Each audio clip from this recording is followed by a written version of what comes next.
Support for this episode of Judaism Unbound comes from the Oshman family JCC in Palo Alto, California, whose vision is to be the architects of the Jewish future. The Oshman family JCC empowers you to experience Jewish paths toward a life of joy, purpose, and meaning through innovative Jewish learning and wellness programs, community building, and initiatives to develop the next generation of Jewish leaders.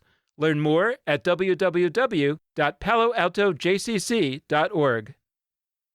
This is Judaism Unbound, episode 256, A Righteous Crowd. Welcome back, everyone. I'm Dan Liebenson. And I'm Lex Rofberg.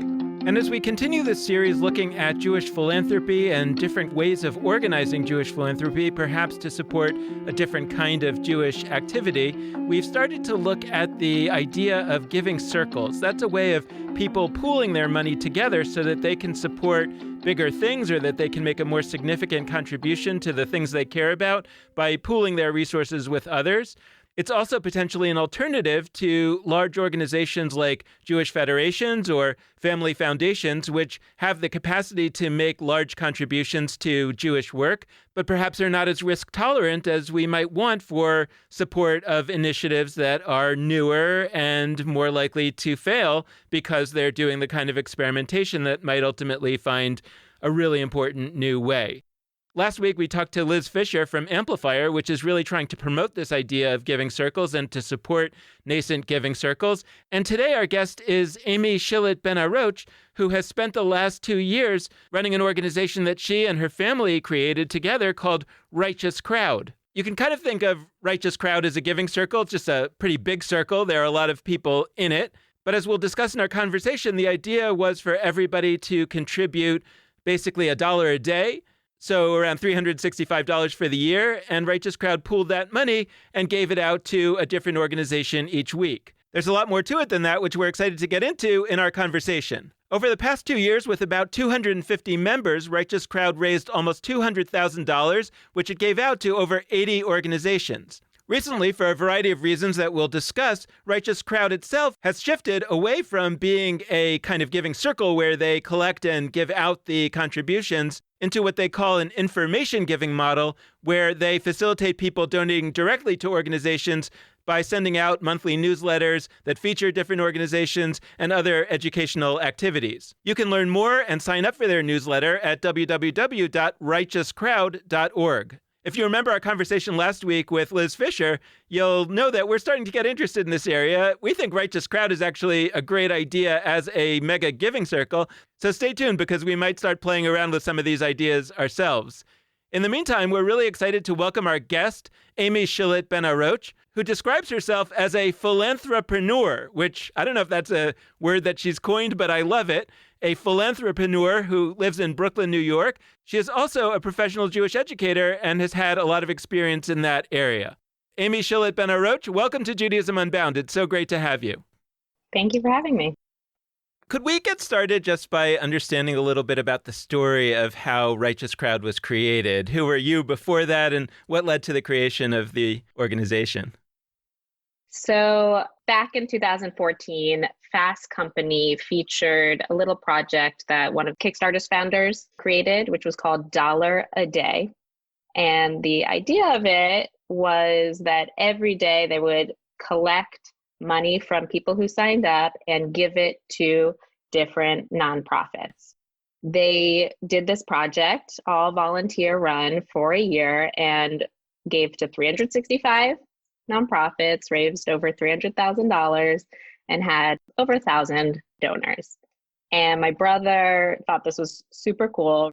You know, I would never seen anything like this before. An online virtual giving circle, no one knew each other, automated. Every day you just got in your inbox a different nonprofit. And he emailed me, is anyone doing this in the Jewish world?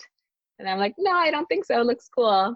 And of course, back in 2015, he bought the domain for Righteous Crowd because the Hebrew word for charitable giving, tzedakah, is actually rooted in the root word of righteousness. And obviously crowd, it was very trendy back in the mid, tens of all these crowdfunding campaigns and things like that.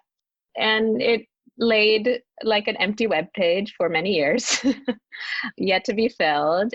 And We fast forward a few years, like mid 2018, and I started thinking about what does that mean in the Jewish world? Like I'd always worked with kids, and my connection to tzedakah, Jewish charitable giving, was we collected.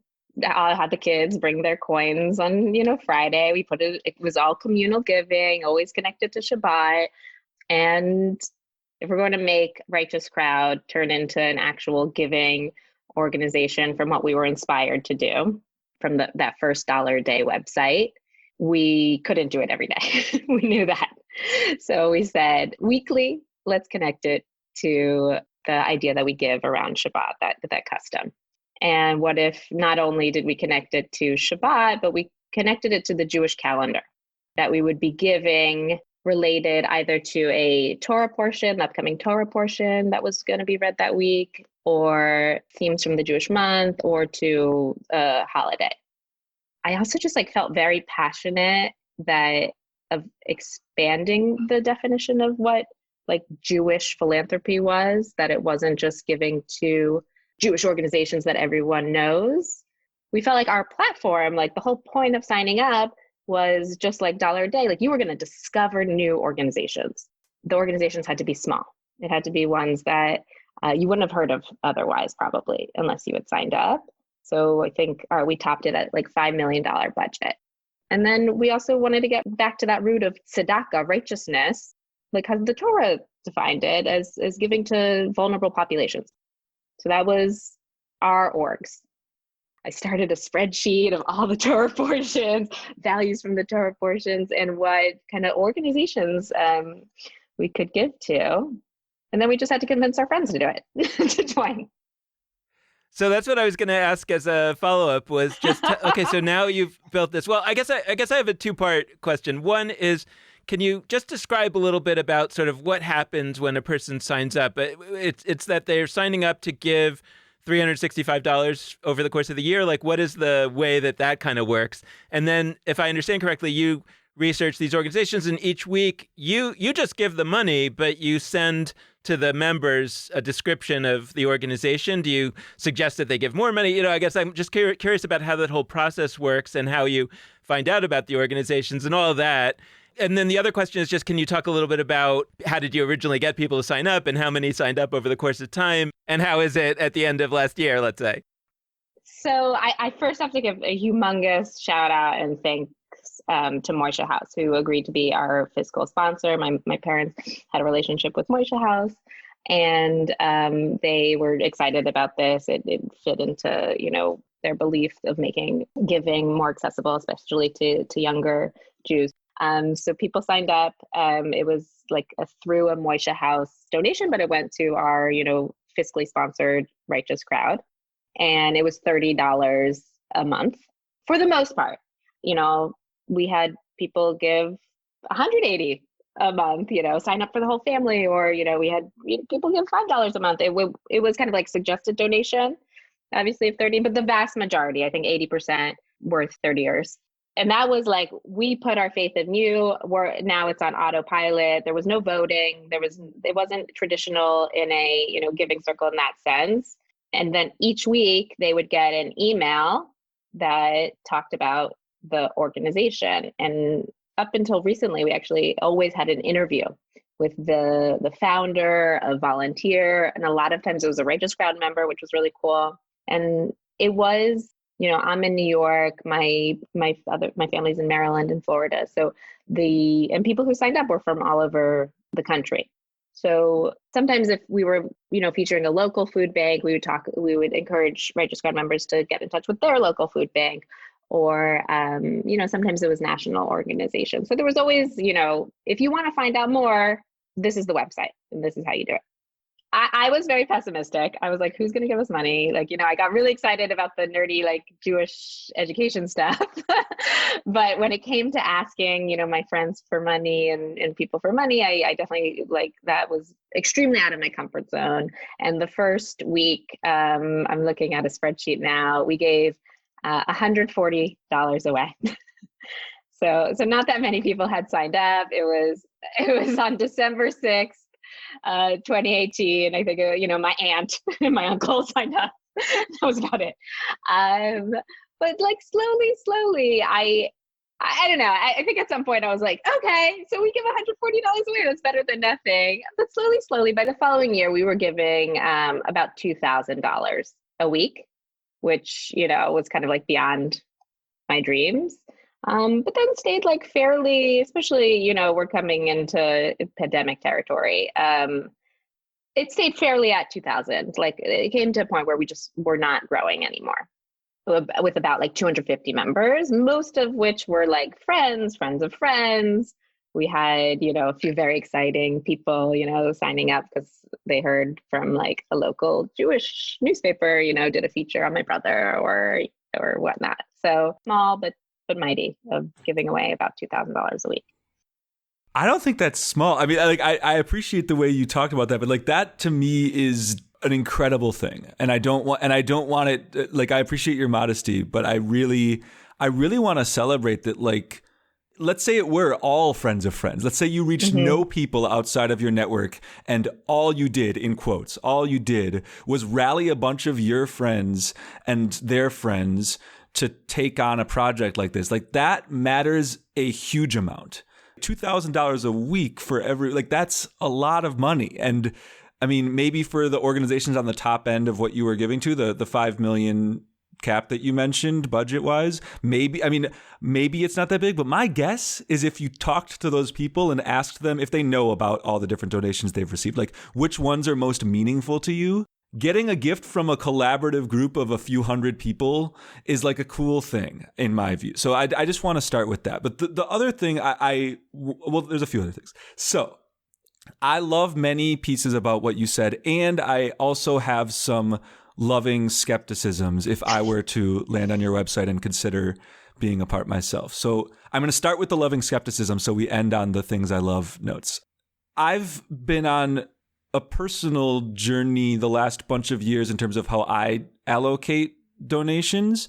And I've realized that a number of years ago, I think I kind of saw most nonprofit organizations as like roughly the same. Not that they all did the same work, but I was like, yeah, giving to a nonprofit is good. It's a great action to give to a nonprofit, and I generally want people to take that on.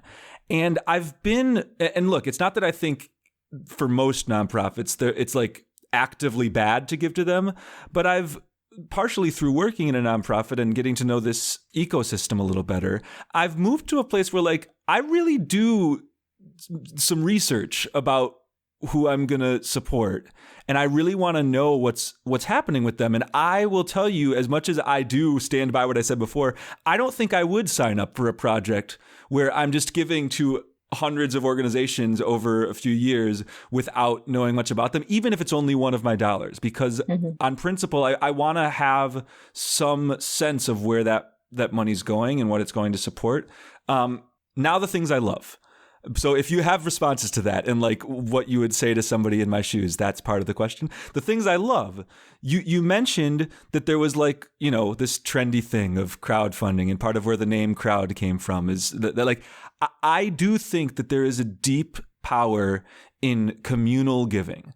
Being part of a collective that is giving something matters. This is a little different because your collective isn't all sort of decision makers and in that collaborative conversation. But I still think at the end of the day, they're probably getting emails and learning about organizations like you said, and it's powerful. And small gifts are huge. Like that, I say that phrase purposely because it's like an oxymoron or whatever. Like small gifts are huge because when we get a small gift with Judaism Unbound, I tend to think, maybe I'm wrong, but like these are people that have less in the way of resources.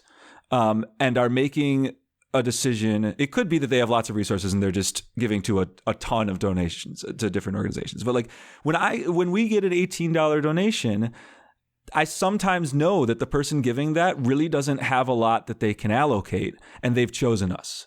And so that matters to me that, you've got people that are signed up that are the $5 a month people. that kind of thing. So basically, I really love the project you're doing. I'd love to learn more, and I'd love for you, to the extent you could, to respond to my worries a little bit about like kind of the agnosticism of all these organizations are great. How would you respond to somebody who wants a little more nuancing from their giving perspective?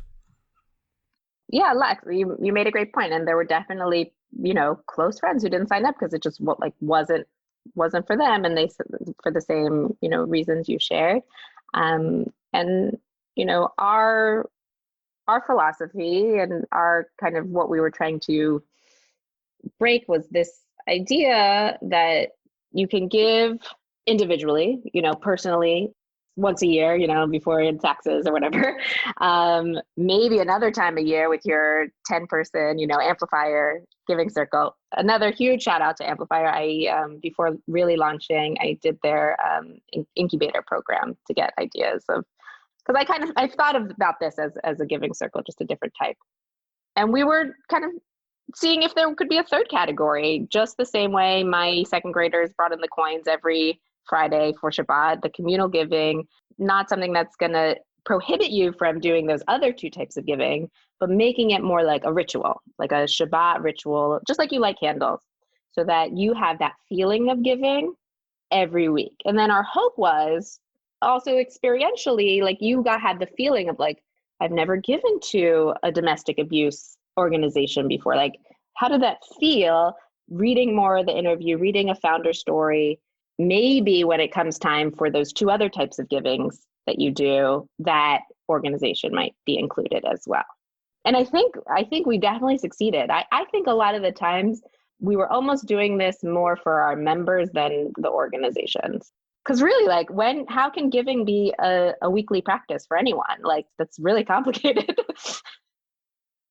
Yeah, so that's what excites me. I mean, I know you don't mean like just sort of making them feel good as people, but like it's habitualizing, it's ritualizing. I mean, honestly, this feels so deeply, I don't say this sentence very much. This feels deeply Jewish. I'm one who likes to criticize that sentence. Yeah, if we were Chabad, if we were like an Orthodox religious organization, we would be like, we're getting more people to do commandments and feel really good about it. Yeah, it's creating a habit. It's the idea that in order for anything to actually stick in your life and meaningfully move you, it needs to be daily. I mean, if you wanted to psychoanalyze why we have so many like blessings a day, I don't think it's actually that the creators of Judaism really thought that every last action of the day requires a blessing. It's that in doing so, something changes about you, that you're actually thinking about blessing something grander than yourself multiple times every day. It makes you a different kind of person. So like, that's really exciting to me. It's, I want to live in the zone of giving that's not on a yearly cycle, because that is so deeply enshrined as like how you give. End of the year. We've done this too. Like end of the year, like whether that's the calendar year, solar calendar year, or it's the Rosh Hashanah beginning of the year in Jewish, like both of those times are when we like to do, we broadly defined, fundraising campaigns, because it's like, we're turning that calendar, and like you probably didn't do your once a year thing before now. So now is when you do it. But part of my own, giving journey also has been like, I have signed up a lot more for monthly recurring gifts to different projects I care about. A lot of them are like $6. I do 6 because when you multiply it by 12, that gets to 72, and it's a multiple of 18. So I'm still doing the 18 thing, even though I can't afford to give $18 donations every month to lots of projects. It's my loophole thing. Yay, math. But like that is powerful, and it also, like, as a giver, feels easier, even though it's not actually. $6 a bunch of times, fine. $72 one time feels grander. So I'd love to live in that zone. Why do we need people to give not just annually? Why is it important to have this be a habitualized part of living? I think just like, the same way I feel about other Jewish ritual practices, like it makes that Friday special, knowing that, I maybe just gave a few bucks, but because I gave it with 250 of my friends and friends, and definitely a lot of my mom's friends. You know, a lot of times, you know, I see what you're saying, like they're all the same, whatever. But a lot of times, you know, you break it down, especially during the pandemic when you're like, the $2,000, we can feed X amount of families. Like that felt like really powerful, that couldn't have existed if we hadn't, you know, done all this. Those really little orgs that were just like are getting off the ground were really benefited by what we did. So I did say, you know, that I thought a lot of times it was for the members, but also a lot of times for the orgs. Once we hit, you know, more than $140, I did feel like we're enriching not just our members' lives, but the goal that we had set out, you know, of trying to amplify those smaller orgs that were doing the really hard work of giving to people in need. I mean, I'm intrigued by the whole idea of the monthly giving, and I've been thinking about it for a while. But now, as we're having this conversation, I'm thinking about it even more because, I mean, partly you're always thinking from your own perspective. I mean, we recently switched to this new donor management software kind of thing that has monthly giving built in. And so it's much easier for us to ask for monthly gifts than it used to be. It used to be that you would have to do it through Patreon. Now you can do it on our website. But what's intriguing to me about it in part, and this may make some of our listeners not want to give this way, because what's intriguing to me is that it's a kind of fire and forget in the sense that once you register to do it monthly, you actually have to take an active act to stop giving to the organization, meaning they really have to, you know, make you mad, or, you know, you really kind of get to this point where you realize, like, I haven't listened to that podcast in a year. Again, I don't want to give anyone ideas, but hopefully anybody listening. Or your life circumstances change. So or your life circumstances change, you know, but you really have to be active about it. And there's obviously positives and negatives, right? I mean, there's certain newspapers that I subscribe to, you know, that, you know, 6 months later I realized, like, am I still subscribing to that, you know, or whatever. But there's something about it that really strikes me as interestingly Jewish, in the sense that the idea of certain ways that Judaism is practiced is this kind of ritualized practice that the knock on it often is that it takes away its spiritual experience of it because you're not thinking about it anymore. And like the ultimate version of not thinking about it anymore is I signed up one time and this is happening in the background, automatically deducting from my credit card. If I don't inspect my credit card that carefully every month, then I almost become unaware that I'm supporting this organization. And there's one way to think of that as negative, but there's also a way to think of it as positive. The other benefit of it, at least from an organization standpoint, is that you don't have to solicit that donor every year. Like, you don't have to try to persuade them once a year to give.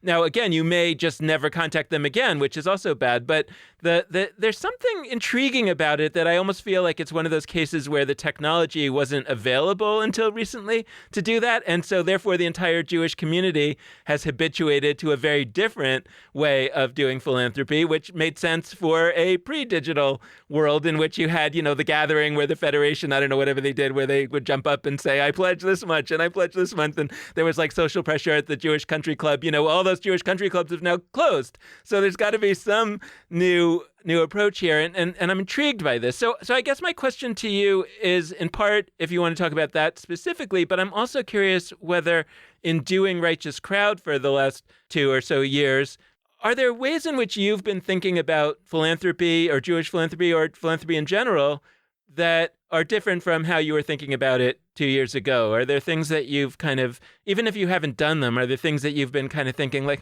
that's something that I'd like to think about a little bit more?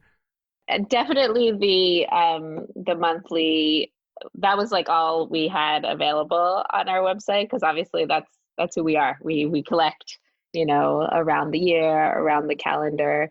And yeah, especially like I'm now a board member of a nonprofit.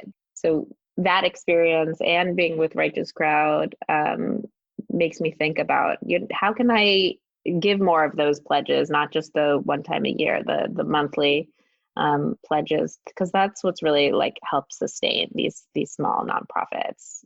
This experience definitely changed that idea of like, when should I give? Because I was definitely a once a year giver.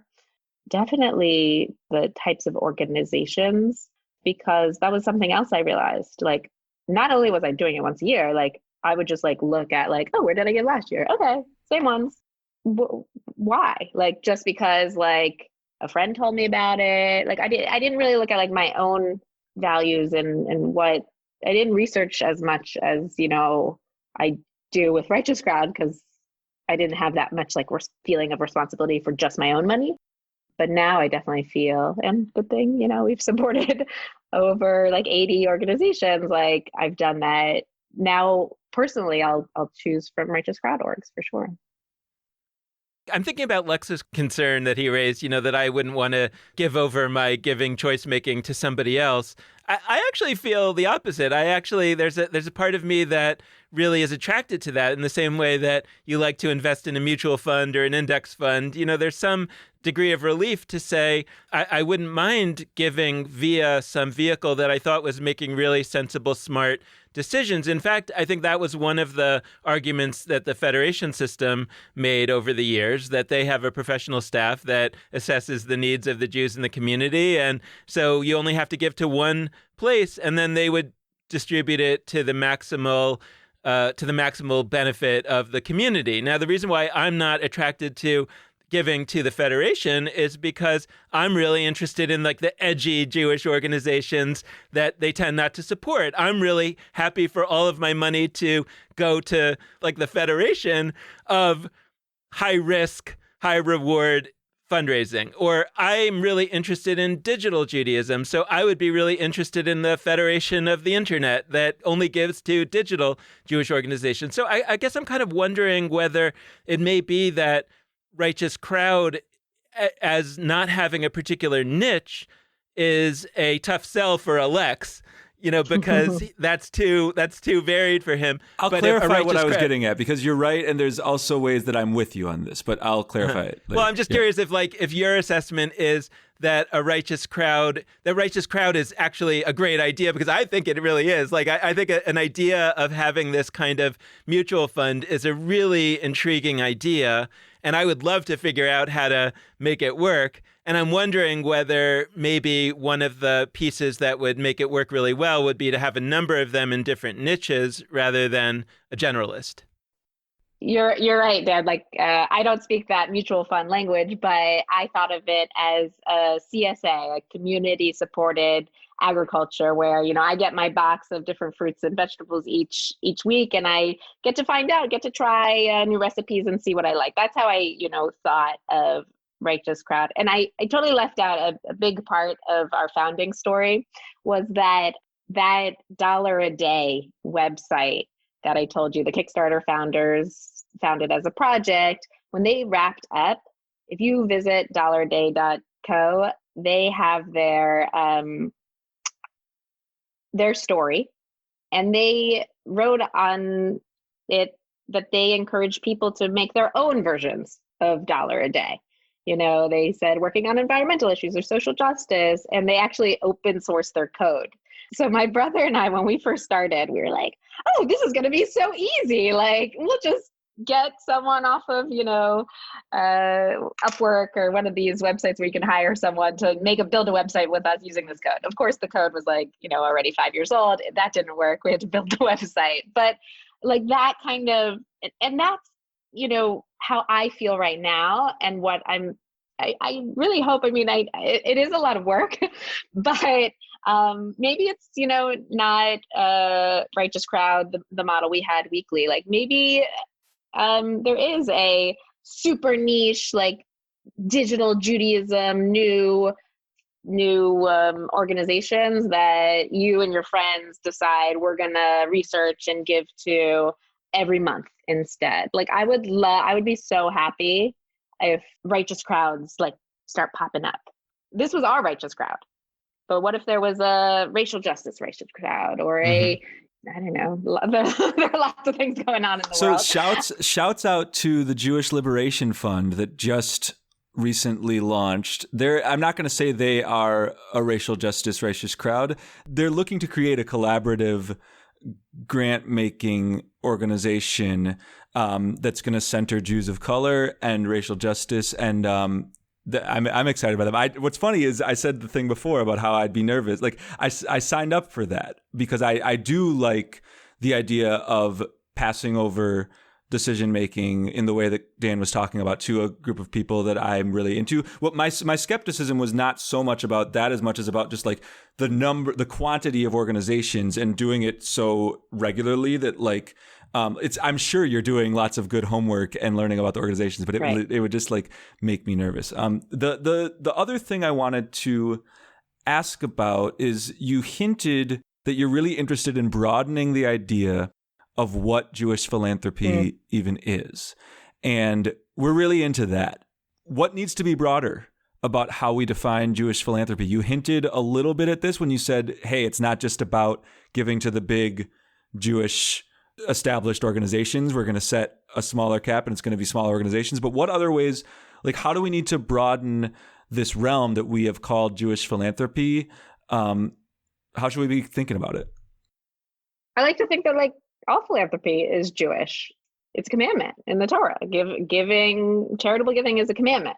And a lot of what we read, has to do with giving to people in need, giving to the poor, the widow, that's, the language of the Torah, the orphan. What I noticed, especially like of my parents' generation and like big donors, it was they have their organizations and the big, always like the recipients were Jewish. That's not the lesson of the Torah. Like we're supposed to give to strangers. Like they're not all recipients need to be Jewish. So how do we kind of encourage that type of giving? I think we did that really well by tying it each week into the calendar, explaining why this is a Jewish value, giving to people all over the world of all different backgrounds. Was a real goal. Some weeks it was a kosher food bank, so of course our recipients were Jewish. And some weeks maybe the founder was Jewish, and other weeks it just had nothing to do with the organization itself. Was not getting federation money or a lot of Jewish donors. But here we had the capacity to get like all of our members pretty much are Jewish. That was our target audience. It's not just a giving circle, it's also like it was an educational tool. For example, Emma's Torch, which I'm also on the board of, but that's the only one that we supported that I'm on the board of. Obviously, I can just speak about it well. Culinary education for refugees. So that tied beautifully to any story in Exodus about strangers in a strange land, or around the Passover story. So that's how we would connect it to either a holiday, with Sukkot, building in permanent residences. So we would give to a homeless organization. Obviously we would get a lot more like nitty gritty going into Deuteronomy and things like that. But those are some of like the more obvious connections. And we were really inspired by an organization called the Good People Fund.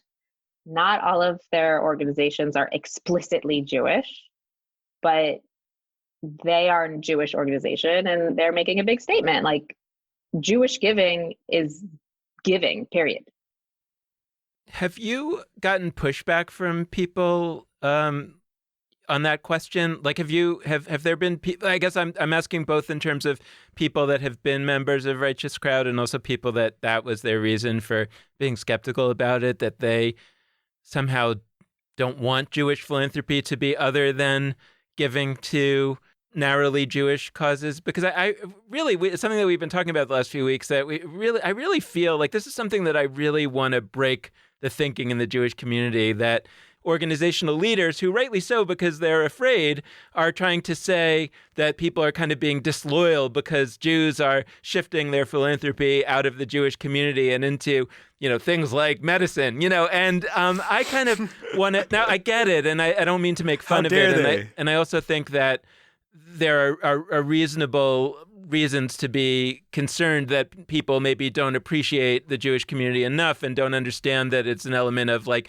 the Jewish community has to be strong so that people will then give to medicine. But somehow the argument seems to be that it has to be made better or differently. And I worry that sometimes because of the failure to make the case for Jewish giving on the terms of the giver, right? Meaning saying this is why you should support a narrowly Jewish organization. Instead, there's a default to guilt.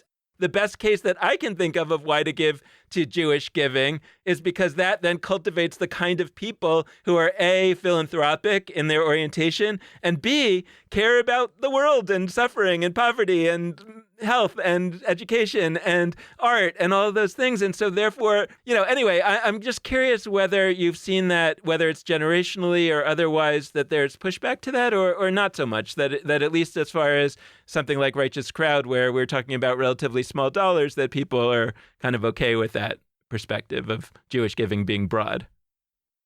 Definitely on our FAQ page, we have like a how Jewish is this, giving. I would say generationally, Righteous Crowd made my parents' friends give to organizations that weren't explicitly Jewish way more than they probably would have. And to my friends, like to organizations that were explicitly Jewish for the first time. So definitely on generational lines. I was really worried that we would get pushback on orgs, whether they were too Jewish, not Jewish, I don't know. But at the end of the day, like not a single person ever complained about an organization, which like, phew, like we're done like handling people's money. Like even the organizations in Israel, like even racial justice organizations, like everything, like no one was like, get me out of Righteous Crowd. Like that's never been a reason anyone left Righteous Crowd. We definitely had people like not 100% like understand like what our criteria were. So like they'd sign up and be like, oh, like, can you give money to my kids' Jewish day school? And like, well, that's not our under $5 million, lesser known, like supporting vulnerable populations. So we definitely had members or non-members. There was a form to submit suggest orgs that just like we were not part of our criteria, our niche. I want to really unpack the assumptions that I think people are coming from that lead them, even if I'm thrilled to hear that you didn't hear that much like negative feedback or people saying it's not Jewish enough.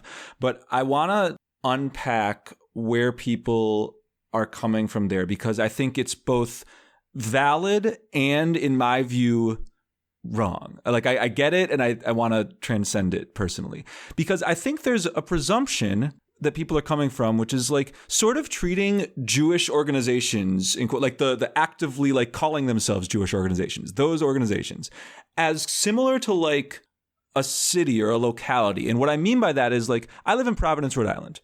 I think it is a true statement that if people in Providence, Rhode Island, as a general rule, don't step up and support Providence nonprofits, people in other places are not going to the extent that they need. Like there is a way in which being here leads to a necessary sense of responsibility to our community, which is to say Providence, to Rhode Island. Like, and if we don't step up, like a bunch of organizations are in fact going to fold. Like they're not going to have fun. People from Boston or New York or California are not just going to necessarily crop up and give. I think people are coming from the same place Jewishly, which is to say they think like those hospitals and universities and et cetera that Dan mentions, like their base, for lack of a better term, is kind of everyone. It's not that everybody gives to them, but they have the option of everyone who could give to them. The JCC or the Jewish Federation or the Jewish anything only has Jews. Now, I say the JCC on purpose because what we've learned about JCCs in talking to JCCs is that turns out most of their members are not Jews. And so like I think that the presumption, and this is why it's generational, right? Like I think there's people coming from a place who really think that only Jews are going to support Jewish specific projects. But I think the reason that's the case isn't that non-Jews are like never going to give to Jewish projects, is that we've defined our donor base in a narrow way, and we haven't sought. Like, I don't think most Jewish projects have actively sought out people who aren't Jewish to support their work. Sometimes those that have are actually those that I don't align with personally. I mean, there's all sorts of evangelical Christians who do support right-wing Jewish causes, actually. But, like, I think we could, in other political and whatever intersections, see our constituency or our base broader. And so it's like the inverse to what you're saying. It's not contradicting it. It's like the flip side. It's like Jewish giving is much bigger than we've thought. And at the same time, I would love us to consider, like, what would it be like to have a righteous crowd that wasn't mostly Jews, or that was partially Jews and partially not? Like, how would that actually add some excitement, some new possibilities to this system as well? So the question you're asking about non-Jews giving to Jewish causes, however we want to define what a Jewish cause is. I'm not really sure, to be honest. Like that was like literally the opposite of what we were working on with Righteous Crowd. We did have like one non-Jewish member sign up who was very excited about it, but I haven't thought about it. I have seen iterations, obviously of this whole Righteous Crowd format of giving in the non-Jewish world. Like once we got started, I found like, it was called like the High Five Fund. It was $5 a month for progressive causes, like founded when, Trump was elected president as a response. So I definitely would be super curious to see like what maybe interfaith Righteous Crowd could look like. Or when I keep saying Righteous Crowd, I mean this like vehicle of online giving. Let's talk a little bit about the decision that you made to shift from Righteous Crowd being an organization that collects funds and distributes funds to one that mostly collects and distributes information, or you could describe it a little better than that, I think. But so talk about how you came to that decision and what that's going to look like moving forward. After 2 years of Moishe House being such a gracious, amazing fiscal sponsor, we really came to a point where we needed to decide, do we, scale up or scale down?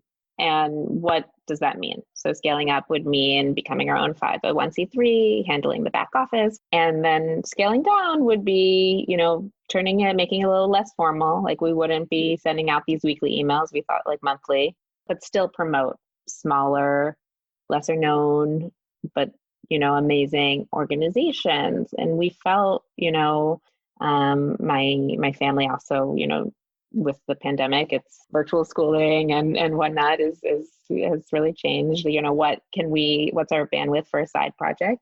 But at the same time, when we started it, I don't think we ever thought this was like a forever thing. We were inspired by Dollar a Day that closed after 1 year, after realizing like we're not going to grow. We got to a certain point and we're happy with it. It's definitely bittersweet. Like by turning into a information giving, we can also experiment with something else. Like as Lex said, not knowing if he'd want to sign up, like maybe he would sign up for a newsletter because like it's once a month, like what's the harm? And what impact can we now have on people where we gave away the money for you for the first 2 years? Now let's see, like you guys take initiative. Like, can that still meet our goals of highlighting these organizations and also for our members feeling like they have more, more initiative and more say in where they give? I have to do it for myself too. Like, I feel like it's definitely an experiment. It's funny, from our members, some people are like, what? Like, now I have to do the work?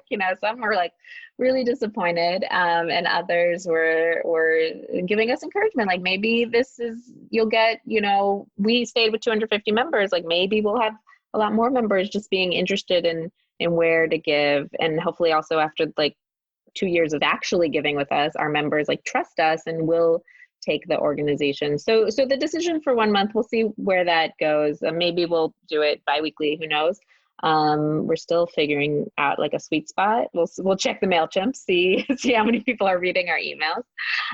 But yeah, it'll be very similar, like finding those new organizations and sharing with our members. And if you go to righteouscrowd.org, we'll have a button, sign up for our mailing list, where you'll find out, which organizations we want to highlight that month. And also all of our organizations that we've highlighted since the beginning, since December 2018 are up on our website. I really want to say something directly that I think sometimes people hear different kinds of giving in the way that you're pivoting to still doing a form of giving, but it's going to be a kind of like informational giving. Like you're going to be a website where people can learn where they can give. And I love the way you talked about, like, there could be ways in which you empower people who have been your members to themselves take some of the initiative moving forward. Like, that's a really important thing. And like sometimes on our podcast, for example, when we're asking for giving in a broad sense, Dan or I will say directly, like, there's lots of forms of giving that aren't money. And I think that sounds hokey to people. I hope it's clear to people that we mean it genuinely. But I think in general, there's kind of a sense that, yeah, if you can't give the money's like the big thing and the most tangible thing. And sure, I guess there's other stuff, but it's like B plus and the money's the A. And as somebody who works for a nonprofit, like, when we say that it's meaningful work, if you can't give a donation, to send us a note that's just like, I appreciate what you're doing, we're not just saying that. Like, it's actually the case that it feels like an injection of energy when somebody sends that kind of a note, when somebody posts a 5-star review in iTunes or whatever. Like, and similarly, if somebody who can't give, or who can give, by the way, like, maybe the better example is somebody who could give money, but they said, like, I want to contribute to your website in some way. I bring a skill in some way that I could do. Like, that actually lands on a nonprofit professional as kind of similar to monetary giving. It's a really big deal. And so that informational giving that you're talking about, where you will continue to be a site where people can learn about organizations that will spur their own donations, it's non-trivial. And so I say that all because I want to swing it back to you and ask, like, what are the forms of giving through this few years that you've encountered from your members or from yourself that are not just about the monetary giving that went to each organization? Did you hear from organizations that something meaningful happened when they learned that a group like Righteous Crowd gave to them, that like injected that energy that I'm talking about? Did you hear from members that like they gave a gift through you to whatever organization, but then they reached out and volunteered? Or so, like, I don't know, like, is there anything that you've grown to think about around how giving of ourselves really in a non-trivial, non-hokey way is not just about the money? One of our questions that we ask to the founders or people who work at the organization that we share with our members is, what are non-monetary ways that we can support you? One little anecdote was, we featured an organization called Little Essentials that's based in Brooklyn that collects supplies for new parents. And one of our members in California read about it, and she was about to have a baby shower and asked her guests in lieu and gifts, can you bring an extra pack of diapers? And she found a similar organization out in California, where she lives, like a local organization, and donated the diapers there. So like something like that, it just made me think, like, what impact could we be having that I don't even know about? You know, like, I'm hoping that there were more, you know, little stories like that where people found out, like, things that I think that we maybe shared with people were things they didn't even like know were a problem sometimes. You know, lack of access to feminine hygiene products, that it doesn't cross everyone's mind, you know, all the time. So in that sense, I hope that the information sharing part of what we're doing, where we're heading to, can be really powerful. So before we go, the coronavirus pandemic began at a moment that coincided with sort of this transition from phase 1 of your organization into this new phase. I'm curious, what were some of the learnings that you had in supporting various organizations at the onset of this pandemic? We were really positive that March was going to end us. And that was something where we were like, oh, I guess Righteous Crowd is done. Like, we thought, you know, people are out of work, everyone is going to pull. And there we made that big decision that we were going to loosen up our like tying to the Jewish calendar all the time, and support organizations that were connected to helping people affected by COVID-19. So that was a big shift for us. We saw the pandemic in like different eyes too, like whether it was an organization giving protective equipment to doctors in different countries, or we featured one from a member restaurant that like turned into a nonprofit to feed their community. Like it was really, really beautiful. I think because of these small orgs, it was really easy and just like necessary for them to switch very quickly. So we got to see how organizations adapted to the pandemic. Thank you for joining us. Note to listeners before we end this. Really seriously, Amy proposed that it would be a really cool thing if Righteous Crowd-like projects arose. If you've been a Righteous Crowd member and you're listening to this because Righteous Crowd has lovingly shared it in all of the places to its members, that's awesome. If you're not a Righteous Crowd member, but this conversation about communal giving has excited you and it's something you want to start out, whether it's precisely Righteous Crowd's structure or something else, like non-jokingly, like really, send us a note. Maybe Amy will get CC'd on it. Who knows? But CC me. Amy at righteouscrowd.org. We would love to have that be a result of this episode in any direction. So this is talking to you, the one with the earbuds, the one with Alexa playing, like not the listener next to you, you. So anyway, thank you, Amy, so much for joining us. This has been a fantastic conversation. Thank you. And thank you for saying that. I really, really appreciate it. And I'm happy to talk to anyone. You know, it was a lot of work, but I think that there are iterations of Righteous Crowd that could just be, you know, families, cousins, a way to connect you guys right now where like all we really need is connection. Absolutely. That connection point is so valuable. It's so valuable that we're going to close our episode by calling on all of you out there listening to maybe connect with us. We hope that you'll do that. We hope that you will take us up on any of the following possibilities to be in touch with us. First, there is our Facebook page, Judaism Unbound. Second, there are our other social media handles on Twitter and Instagram, also Judaism Unbound. Third, there is our website, judaismunbound.com. And last but not least, there are our email addresses at dan@judaismunbound.com or lex@judaismunbound.com. The last request we like to make is that we deeply appreciate any amount of financial donation that you can send our way, especially here in this philanthropy unit. And you can do that on either a monthly recurring basis or just as a one-time gift at judaismunbound.com/donate. So thank you so much for listening. And with that, this has been Judaism Unbound.